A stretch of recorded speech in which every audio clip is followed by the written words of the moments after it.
Good morning students. In previous lecture we discussed about the definition and choose the correct option. Now we are going to start the filling the blanks of this chapter. First is time taken by an object to complete one oscillation is called a dash. वो कह रहा है कि time जो लिया जाता है एक ऑस्किलेशन को कंप्लीट करने के लिए जो टाइम लिया जाता है उसको हम क्या बोलते हैं. वन ऑस्किलेशन को कंप्लीट करने में जो टाइम लिया जाता है, टाइम टेकन करा जाता है, उसको आप क्या बोलते हो? टाइम पीरियड बोला जाता है. जो वन ऑस्किलेशन को कंप्लीट करने के लिए जो टाइम लिया जाता है उसको हम क्या बोलते हैं? टाइम पीरियड बोलते हैं. Right. Now second is loudness is determined by the dash of vibration. वो कह रहा है कि जो लाउडनेस डिटर्मिन करी जाती है वो किसके कारण डिटर्मिन होती है?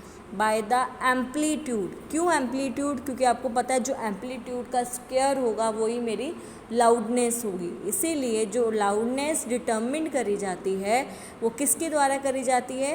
Amplitude of vibration. वाइब्रेशन के एम्पलीट्यूड के द्वारा ही मेरी लाउडनेस को हम डिटर्मिन करते हैं.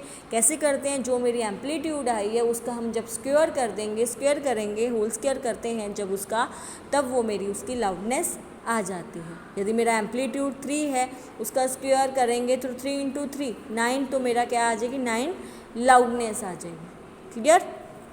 उसके बाद next is the unit of frequency. Frequency का यूनिट क्या है आपको पता है ना? फ्रिक्वेंसी का यूनिट हम किस में मेजर करते हैं? फ्रिक्वेंसी का जो यूनिट होता है वो हर्ट्ज होता है. मतलब बड़ा H, capital H, small z. ठीक है. The unit of frequency is hertz. Okay. फिर next is fourth number unwanted sound is called dash. वो कह रहा है जो अनवांटेड जो साउंड होती हैं उसको आप क्या बोलते हैं? जो आपको बिल्कुल अच्छी नहीं लगती, प्लेजेंट नहीं लगती. जैसे हमारा शोर हो गया. ठीक है. कई बार बच्चे जब बहुत चिल्ला रहे होते हैं तो वो क्या है? अनप्लेजेंट है, अनवांटेड साउंड है. ठीक है.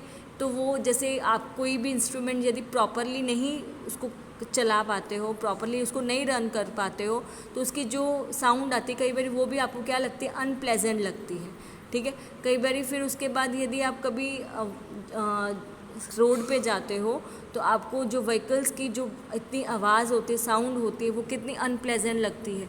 क्योंकि वो अनवांटेड है, उसको आप चाहिए नहीं है फिर भी आप उसको सुनना पड़ रहा है आपको, वो आपके लिए अनवांटेड है. तो वो अनवांटेड साउंड को हम क्या बोलते हैं? नॉइस बोला जाता है, शोर बोला जाता है. क्लियर. इसके कारण क्या होता है? नॉइस पोल्यूशन भी क्रिएट होता है. राइट.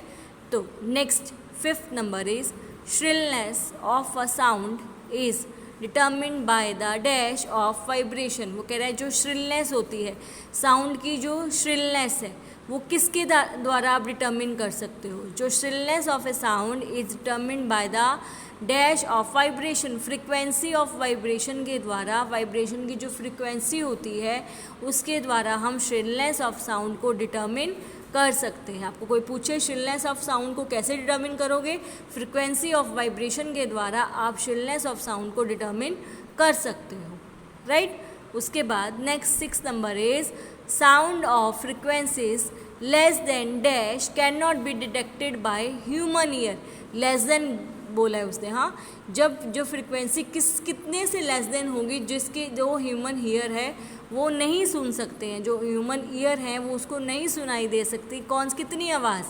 जब आवाज़ की फ्रिक्वेंसी, साउंड की फ्रिक्वेंसी 20 हर्ट्ज से कम होगी तब एक ह्यूमन के ईयर उसको डिटेक्ट नहीं कर सकते हैं. ठीक है. हाँ. यदि स्मॉल किड्स हैं, स्मॉल किड्स के ईयर्स इसको डिटेक्ट में भी कर सकें क्योंकि उनके जो ईयर्स होते हैं बहुत उनके बहुत नाजुक होते हैं, वो इजीली डिटेक्ट कर सकते हैं. पर ह्यूमन के ईयर जो बड़े होते हैं, यंगस्टर्स होते हैं, वो सिर्फ स्मॉल किड्स इसको डिटेक्ट कर सकते हैं ऐसे साउंड्स जो 20 लेस देन है. ठीक है. पर जो बड़े हैं, यंगस्टर हैं, ठीक है, तो वो इसकी जो फ्रिक्वेंसी जब लेस देन 20 हर्ट्ज से होगी तो ह्यूमन के ईयर उसको डिटेक्ट नहीं कर सकते हैं. क्लियर. 20 से लेस देन नहीं कर सकते और 20,000 से ज़्यादा नहीं कर सकते। 20,000 से ज़्यादा कौन कर सकता है? डॉग कर सकता है। और भी बहुत सारे एनिमल्स हैं जो ऐसी फ्रिक्वेंसी की आवाज़ को, साउंड को डिटेक्ट कर सकते हैं, सुन सकते हैं, पर ह्यूमन नहीं सुन सकता मोर देन 20,000 से। क्लियर? उसके बाद last 7th is trees must be planted along the roadside and around building to reduce dash। वो कह रहा है कि जो ट्रीज़ हैं क्यों उगाए जाते हैं रोड साइड पर, ठीक है, और बिल्डिंग्स के अराउंड, हमारे बिल्डिंग्स जहाँ पे होती है उसके आसपास ट्रीज़ क्यों हम प्लांट करते, क्या रीज़न से? ताकि जो वो नॉइस है, नॉइस को अपने अंदर, शोर को अपने अंदर अब्जॉर्ब कर सकते हैं, ठीक है। इसीलिए वहाँ पे ज़्यादा प्लांटेशन करी जाती है ताकि जो भी नॉइस हो, जो भी शोर हो, तो इजीली क्या कर सके, अपने में अब्जॉर्व कर सके, तो आपको जो जिससे नॉइस पोल्यूशन ज़्यादा ना हो, ठीक है। वो मैंने आपको एग्जांपल भी दिया था ट्री कैसे ऑब्जॉर्व कर सकते हैं। जब आप फॉरेस्ट में जाते हो कितने सारे ट्रीज़ हैं, ठीक है, तो आप कुछ भी बोलोगे तो आपको इतनी आपकी आवाज़ गूंजेगी नहीं। पर वैसे ही जो डेजर्ट का एरिया जहाँ पे प्लांटेशन नहीं है, आप वहाँ पे बोलोगे, वहाँ पे साउंड क्रिएट करोगे तो आपकी जो साउंड है वो गूंजेगी, ठीक है। उसकी जो मतलब वो उसमें क्या है, क्यों ऐसा होता है, क्यों ऐसा वहाँ पे हो रहा है, डेजर्ट में ऐसा क्यों होता है? क्योंकि वहाँ पे प्लांट्स अवेलेबल नहीं है और जिसके कारण वो आपकी आवाज़ को अपने में अब्जॉर्व नहीं कर सकते हैं। क्लियर? इसीलिए हम प्लांटेशन को ज़्यादा करते हैं ताकि वो हमारी जो आवाज़ को अपने में अब्जॉर्व कर सके और हमारा जो नॉइस पोल्यूशन है वो रिड्यूस हो सके। Right? Now we are going to start a true or false of this chapter. Right? Now first true or fall is sound can not travel in vacuum. जो साउंड है वो travel नहीं कर सकती वैक्यूम में। क्यों नहीं कर सकते? आपको पता है, क्योंकि वहाँ पे एयर प्रेजेंट नहीं होती है। राइट? तभी तो वो जो हमारे अंतरिक्ष यान होते हैं वहाँ पे जो स्पेस पे लोग जाते हैं वो साइन लैंग्वेज यूज़ करके आपस में बात कर सकते हैं, ठीक है, क्योंकि वो आपस में आप पास भी खड़े होंगे ना तो उनको एक दूसरे की आवाज़ सुनाई नहीं देती है, इसीलिए वो साइन लैंग्वेज वहाँ पे यूज़ करते हैं। Right? So sound can not travel in vacuum. Right, true है, क्योंकि साउंड ट्रैवल नहीं करती वैक्यूम में, क्योंकि साउंड को भी ट्रैवल करने के लिए एक मीडियम चाहिए, ठीक है, एयर चाहिए, सॉलिड्स चाहिए। वहाँ पे सॉलिड तो होंगे, पत्थर होंगे, पर वो बहुत दूर दूर होते हैं तो वो वहाँ पे क्या है, ट्रैवल नहीं कर पाती है साउंड। राइट? तो उनको भी एक मीडियम चाहिए, वहाँ पे मीडियम अवेलेबल नहीं होता है वैक्यूम में, इसीलिए साउंड ट्रैवल नहीं कर सकती, इसीलिए वो कह रहा है ट्रू है। Okay? Now, second is the number of oscillations per unit of a vibrating object is called its time period. No, ये तो false है, उसको हम time period नहीं बोलते, उसको तो हम frequency बोलते हैं, ठीक है। टाइम पीरियड तो हम जितना टाइम एक ऑस्किलेशन को कंप्लीट करने के लिए लग रहा है उसका हम टाइम पीरियड बोलते हैं, ठीक है। पर नंबर ऑफ ऑस्किलेशंस कितने पर सेकेंड में उसने नंबर ऑफ ऑस्किलेशन करे हैं वो तो क्या बोलते हैं, किसको बोलते हैं, वो तो हम फ्रिक्वेंसी बोलते हैं, तो ये क्या आएगा, फॉल्स आएगा। राइट?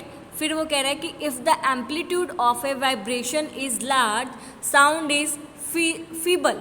वो कह रहा है कि जो एम्पलीट्यूड ऑफ वाइब्रेशन ज़्यादा होता है तो साउंड भी ज़्यादा होती है, ठीक है, साउंड भी क्या जोरदार हो जाती है, पर वो कह रहा है फीबल हो जाती है। फीबल मीन्स कमज़ोर हो जाती है, ऐसा तो नहीं होता, क्योंकि साउंड यदि एम्पलीट्यूड ज़्यादा है तो मेरी साउंड भी ज़्यादा होती है, पर वो फीबल बोल रहा है, ऐसा रॉन्ग है, तो एक क्या है, फॉल्स है। फीबल मीन्स कमज़ोर, वो कमज़ोर नहीं होती है, वो तो जोरदार हो जाती है जब एम्पलीट्यूड ऑफ वाइब्रेशन ज़्यादा होता है। राइट? तो आंसर इज फॉल्स। ओके?